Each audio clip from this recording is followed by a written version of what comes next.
I am May Cadungog, and I am here to discuss the importance of strength of materials in aeronautical engineering.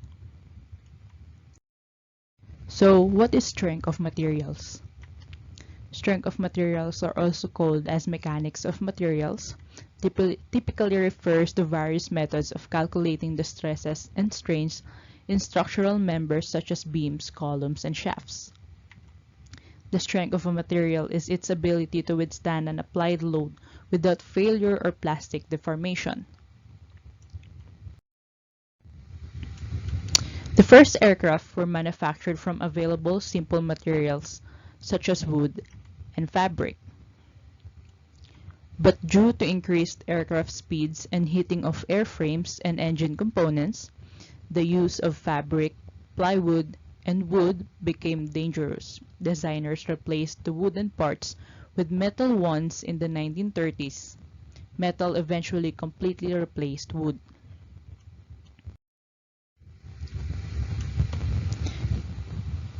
Aeronautical materials should ensure structural strength when exposed to heavy power loads, high or low, up to minus 253 degrees Celsius temperatures, corrosive environments, electromagnetic radiation, and X-ray radiation. In addition, their specific weight should be minimum. It is rare to find at least one material which possesses all the properties needed for manufacturing airframes and engines. To achieve the balance between cost and performance and safety, the combination of materials is used.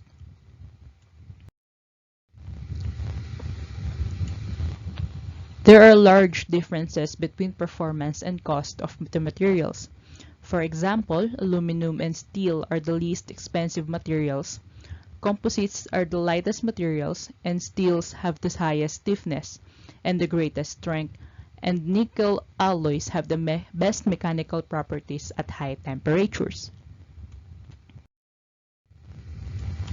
Therefore, airframes and engines are manufactured using a variety of materials. They use the environment for airframes and engine components predetermine stringent requirements for aeronautical materials.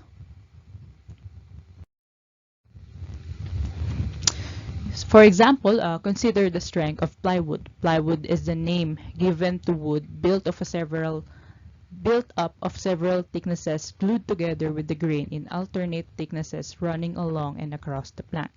Plywood is generally built up of thin veneers, which are cut from the log by slicing them off as the log revolves in a lathe. The most perfect example ever saw of building up a plywood structure to support all the loads on it was the frame of the German Schott Lanz airship, which was made entirely of wood.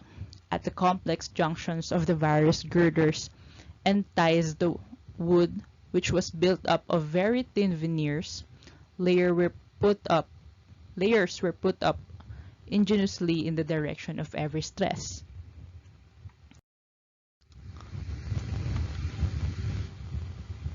Application of knowledge and strength of materials in the field as an aeronautical engineer allows us to choose materials that are durable and have a high tolerance to damage, which is crucial for fuselage.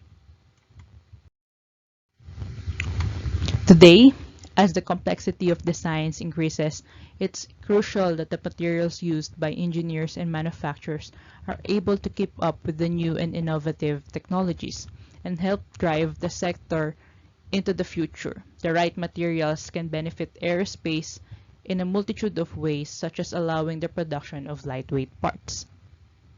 That would be all.